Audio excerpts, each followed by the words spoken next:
तो यार दोस्तों, कैसे आदित्य ठाकरे का सुशांत सिंह राजपूत के मर्डर में इन्वॉल्वमेंट है उस विषय में बात कर लेते हैं थोड़ा।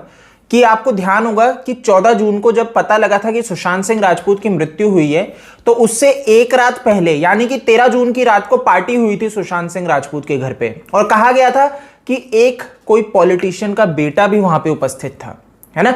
अब आपको यह भी ध्यान होगा कि 13 जून को आदित्य ठाकरे का भी जन्मदिन था, लेकिन उन्होंने अपनी पार्टी कैंसिल कर दी थी, मतलब कोई पार्टी नहीं दी थी आदित्य ठाकरे ने, और यह कहा गया कि आदित्य ठाकरे सुशांत सिंह राजपूत के घर पे थे।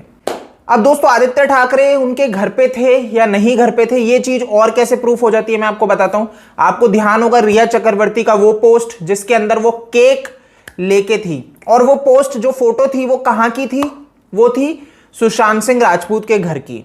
अब आपको यह भी ध्यान होगा कि 8 जून को रिया ने घर छोड़ दिया था, तो यानी कि उनके घर पे वो 12 जून को कैसे पहुंच जाती है। यानी कि 13 जून को आदित्य ठाकरे का जन्मदिन था, तो वो केक किसके लिए मंगाया गया था, ये सवाल अपने आप में एक प्रश्न खड़ा करता है। अब दोस्तों, अगर आपको ध्यान हो कि सुशांत सिंह राजपूत की मौत के बाद पूरा भारत जहां पे बात कर रहा था कि बॉलीवुड ने कैसे मिलकर सुशांत सिंह राजपूत को बॉयकॉट किया, नेपोटिज्म किस तरह से बढ़ रहा है और एक आउटसाइडर एक रियल टैलेंट को कैसे दबाता है बॉलीवुड, इस चीज पे पूरा इंडिया बात कर रहा था। कहीं पे भी दूर दूर तक निशाने पे आदित्य ठाकरे नहीं था। लेकिन ऐसे में भी संजय राउत बयान देते हैं कि सुशांत सिंह राजपूत मेंटली डिप्रेस्ड थे, वो पागल थे दिमाग से, और इस वजह से हमने उनको मूवी में कास्ट करने का छोड़ दिया, और कोई औचित्य नहीं बनता है कि सुशांत सिंह राजपूत के लिए सीबीआई बैठे। संजय रावत ये जबरदस्ती का बयान देते हैं, और उसके बाद भी जब इस विषय में बात करता रहता है भारत की भाई हमें सीबीआई चाहिए क्योंकि हमें फॉल प्ले दिखता है, तो अनिल देशमुख जो कि होम मिनिस्टर है वो कहते हैं भैया कोई जरूरत नहीं है सीबीआई की, और जो लोग भी ये साजिश कर रहे हैं नहीं होनी चाहिए। तो मेरे को ये नहीं समझ में आता कि साजिश कहां से आ गई। क्या भारत की पब्लिक आपको एक साजिश करती, क्या भारत की पब्लिक आपको लगता है एक साजिश कर रही है जो कि इंसाफ की मांग करती है, जो कहती है कि हमें सीबीआई चाहिए। तो यहां पे जब ये पूरी सरकार ये चीज पे उतर आती है कि हमें सीबीआई को सौंपना ही नहीं है और बिल्कुल एकदम पीछे हट जाती है इस विषय में, तो यहां पे गंभीर एक सवाल खड़ा होता है कि आखिर कौन है वो व्यक्ति, कौन था वो नेता का बेटा जिसको बचाने की कोशिश की जा रही है। तो यहां से डायरेक्ट हिंट जाता है कि वो बहुत करीबी व्यक्ति कौन है। दोस्तों, इस चीज को इस तरह से भी बहुत अच्छे से समझा जा सकता है। आप सोचेंगे अगर कोई बड़ा व्यक्ति नहीं है यहां पे, कोई नेता का बेटा नहीं है यहां पे, तो क्यों मुंबई पुलिस इतना गलत बयान देती है। बहुत बार मुंबई पुलिस के बयान आपस में विरोध खाते हैं। क्यों महाराष्ट्र सरकार इस लेवल पे चली जाती है कि वो सीबीआई की मांग को अपनाने से ही मना कर देती है। क्यों? क्योंकि ये तो जनता हित में है ना फैसला। आपको क्यों दिक्कत होने लग जाती है? तो ये एक सवाल खड़ा होता है कि आखिर ये किसको बचाना चाह रहे हैं, और वो इशारा जाता है आदित्य ठाकरे की तरफ। अब दोस्तों, इस चीज में और आगे चलते हैं।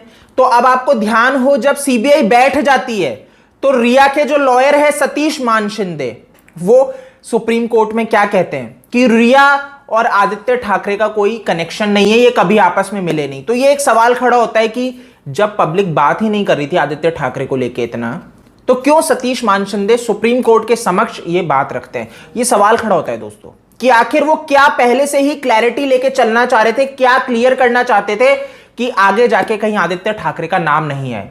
तो ये सुप्रीम कोर्ट में पहले इस चीज का प्रमाण देते हैं। अब दोस्तों, इंडिया की पब्लिक का ध्यान आदित्य ठाकरे की तरफ और ज्यादा तेज तब हो जाता है जब आपको ध्यान हो कि वो एक कोविड बेस्ड ऐप लॉन्च कर देते हैं जो कि एआई टेक्नोलॉजी के ऊपर होती है, और कहा गया कि सुशांत सिंह राजपूत भी इसी टेक्नोलॉजी पे काम कर रहे थे कि इस तरह का कोई पेंडेमिक आए तो उससे लड़ा जा सके फ्यूचर में, और इसी तरह की एप्लीकेशन लॉन्च कर दी जाती है आदित्य ठाकरे के खिलाफ। तो पूरे इंडिया की इनके ऊपर नजर आती है और सब बोलते हैं कि आदित्य ने वो पेटेंट चुराया है जिसपे सुशांत सिंह राजपूत काम कर रहे थे।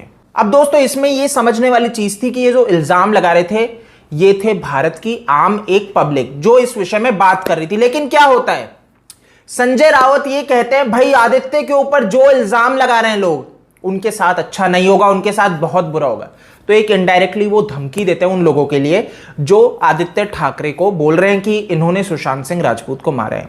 अब इसके आगे चलते हैं कि ये तो चलो भारत की पब्लिक बात कर रही है, लेकिन आदित्य ठाकरे एक पोस्ट करते हैं ट्विटर पे जिसमें इन शॉर्ट वो कहते हैं कि मेरा कहीं से कोई कनेक्शन नहीं है सुशांत सिंह राजपूत की मृत्यु से, ना रिमोटली ना डायरेक्टली। तो यानी कि इनका कोई योगदान नहीं है, इन्होंने ना मरवाया। ये इन शॉर्ट सफाई देते हैं कि मेरे परिवार और इन पे कीचड़ उछाला जा रहा है। अब दोस्तों आदित्य ठाकरे इसमें ज्यादा लिप्त है, ये कैसे क्लियर होता है? अगर आपको मैंने जैसे कि बताया, सतीश मान शिंदे जब ये कहते हैं कोर्ट में कि आदित्य ठाकरे और रिया आपस में एक दूसरे को जानते नहीं है, इनका कोई कनेक्शन नहीं है, तो आगे चल के ये बात आती है जब रिया की कॉल डिटेल्स लीक होती है, कॉल डिटेल का रिकॉर्ड सीडीआर सामने आता है, तो उसमें क्लियर होता है कि कैसे रिया चक्रवर्ती एयू से बातें कर रही थी और इनकी तकरीबन 50 से ज्यादा कॉल पे बात हुई है।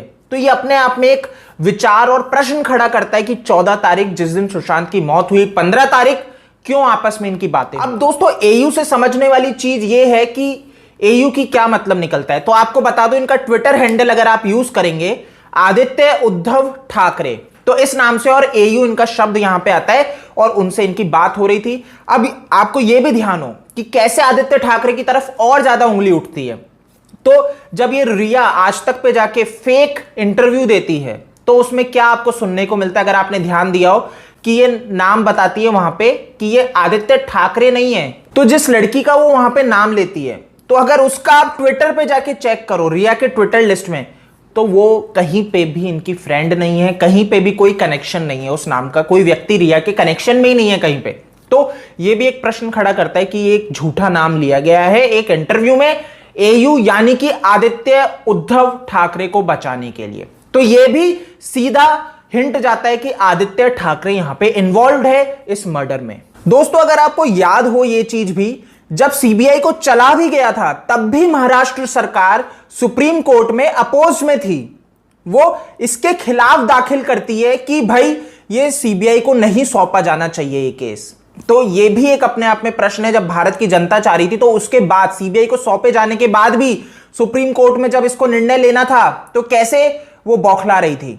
और आपको यह भी ध्यान होगा जब रिया चक्रवर्ती के ऊपर एफआईआर की जाती है बिहार में, तो सतीश मान शिंदे कहते हैं कि इस केस को मुंबई में ट्रांसफर कर दिया जाए। अब देखो एक सवाल और खड़ा होता है, ये रिया चक्रवर्ती जो सुशांत सिंह राजपूत के साथ रह रही थी, आज तक के इंटरव्यू में जाके कहती है कि हमारे पास तो पैसा ही नहीं है कि हम ईएमआई चुका पाए। तो ये सतीश मान शिंदे जो देश का इतना महंगा लॉयर है, ये कैसे हायर कर ली? जिसने सलमान खान का हिट एंड रन केस जो था वो रिप्रेजेंट किया, जिसने संजय दत्त का ड्रग वाला केस रिप्रेजेंट किया, तो ये दो घटिया लोगों को रिप्रेजेंट कर चुका है और उनको बचा चुका है। तो रिया कैसे अफोर्ड कर दी इसको? ये सवाल खड़ा होता है कि कौन है वो व्यक्ति जो फीस दे रहा है।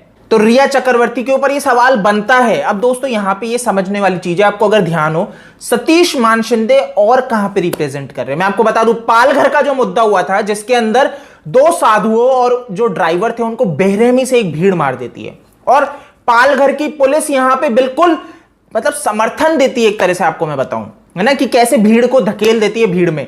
तो यहां पे आपको एक चीज समझनी पड़ेगी, महाराष्ट्र सरकार की तरफ से कौन रिप्रेजेंट कर रहा था इस केस को? सतीश मान शिंदे। तो आप समझ सकते हो कि क्या है यहां पे राजनीति, कैसे ये गंदगी काम कर रही है। और सतीश मान शिंदे आज रिया का केस भी लड़ रहे हैं, तो यानी कि बहुत अच्छे से समझ में आता है कि एयू ने कैसे प्रोवाइड कराया है रिया चक्रवर्ती को ये लॉयर। ये आपको समझना पड़ेगा दोस्तों कि कैसे ये अपनी आंखों के सामने से इन चीजों को छुपाया जा रहा है। तो यार दोस्तों अब इससे थोड़ा आगे चलते हैं और बात करते हैं स्टीव पिंटो ने जो पोस्ट किया, और उसमें जब वो वहां पे लिखते हैं कि करजात में जो फार्म हाउस है वहां पे चाइल्ड ट्रैफिकिंग चल रही है, और दिशा सल्यान से लिंक करते हैं, उसका सुशांत सिंह राजपूत से लिंक करते हैं। तो यहां पे भी बिल्कुल समझ में आता है कि करजात में उद्धव ठाकरे का फार्म हाउस है, और आदित्य ठाकरे का यहां पे भी बहुत अच्छे से समझ में आता है कि वो यहां पे चाइल्ड ट्रैफिकिंग और एक धंधा चला रहे हैं। ये वही आदित्य ठाकरे हैं, जब तक ये ड्रग एंगल सामने नहीं आया था तो ये कहते हैं कि बॉलीवुड में दोस्ती होना कोई बड़ी बात नहीं है, पार्टीज में जाना इनके कोई बड़ी बात नहीं है। तो हम समझ रहे हैं अब कि आप किस तरह की पार्टीज में जाते थे, क्योंकि इनका असली चेहरा सामने आ रहा है। तो जैसा कि दोस्तों यहां पे इनका फार्म हाउस है, और आपको ध्यान होगा रिपब्लिक के 2 रिपोर्टर को क्यों गिरफ्तार कर लिया जाता है। ये सवाल है कि उद्धव ठाकरे के फार्म हाउस के बाहर अगर वो इन्वेस्टिगेटिव रिपोर्टिंग कर रहे हैं तो उनको मुंबई पुलिस गिरफ्तार कर लेती है। यह सवाल सही में बनता है कि स्टीव पिंटो एक तरफ हिंट देते हैं कि एक बहुत बड़ा कांड चल रहा है, और यहां पे जब एक रिपोर्टर वहां पे इन्वेस्टिगेशन करने की कोशिश करता है तो उसको गिरफ्तार कर लिया जाता है। तो आप समझ सकते हैं कि आदित्य ठाकरे यहां पे कैसे लिप्त नहीं है। रिमोटली, डायरेक्टली, सब छोड़ो, ये लिप्त है। अब आप समझो कि जब सुशांत सिंह राजपूत की मृत्यु होती है, ये महाराष्ट्र सरकार ही थी जो ये शुरू से बोलती है सुसाइड है, सुसाइड है, सुसाइड है, मर्डर नहीं है। बट आप जैसे ही देखते हो सुशांत सिंह राजपूत की फोटोज आप देख सकते हो, जो लिगेचर मार्क्स थे, एम्स की फॉरेंसिक टीम ने देखते ही बोल दिया कि भाई ये सुसाइड नहीं, ये होमोसाइड है। बट महाराष्ट्र सरकार, मुंबई पुलिस इसको सुसाइड की ही रट लगाते रहते हैं। तो यहां पे समझ में आता है कि आखिर कौन है कातिल, क्योंकि आपके ही घर का वो आदित्य ठाकरे है। अब दोस्तों समझने वाली चीज ये है कि 60 दिन तक जब ये महाराष्ट्र सरकार, मुंबई पुलिस चीजों को इधर उधर टालती रही और केस को जबरदस्ती खींचती रही, तो आखिर इस बीच इन्होंने क्या किया? इन्होंने सबूत मिटाने का काम किया है कि कोई भी पुख्ता सबूत सामने नहीं आ सके कि कैसे 2 मौतें जो उस दिन हुई, जो कि वीडियोस में क्लियरली दिख रहा है कि स्ट्रेचर पे 2 डेड बॉडीज हैं, है ना, क्लियरली दिखता है। आप ये क्लियरली देख सकते हो कि कूपर हॉस्पिटल में 2 डेड बॉडीज को ले जाया गया। आप समझ रहे हो ये चीजों को कैसे इन्होंने रिप्रेजेंट किया है, कैसे छुपाने की कोशिश की है मुंबई पुलिस, महाराष्ट्र सरकार ने। तो आखिर ये क्यों करते हैं ऐसा, इतना झूठ बोलते हैं? क्योंकि आदित्य ठाकरे का यहां पे नाम बिल्कुल सही आ रहा है, सामने आना बहुत जरूरी है। तो यार गाइज, बिल्कुल मेरे को लगता है आपको समझ में आया होगा कि क्यों आदित्य ठाकरे का यहां पे नाम आ रहा है और क्यों ये कहना गलत नहीं है कि आदित्य ठाकरे ने बिल्कुल मारा है। अब देखो दोस्तों, कोई भी नई अपडेट आएगा तो मैं आपके साथ वीडियो इस पे लेके आऊंगा। बाकी इस वीडियो में इतना ही है। आई होप कि आपको वीडियो पसंद आया होगा। आप मेरे को फेसबुक, ट्विटर, इंस्टा पे फॉलो कर सकते हैं। OSKD मेरा यूजर नेम है। जय हिंद।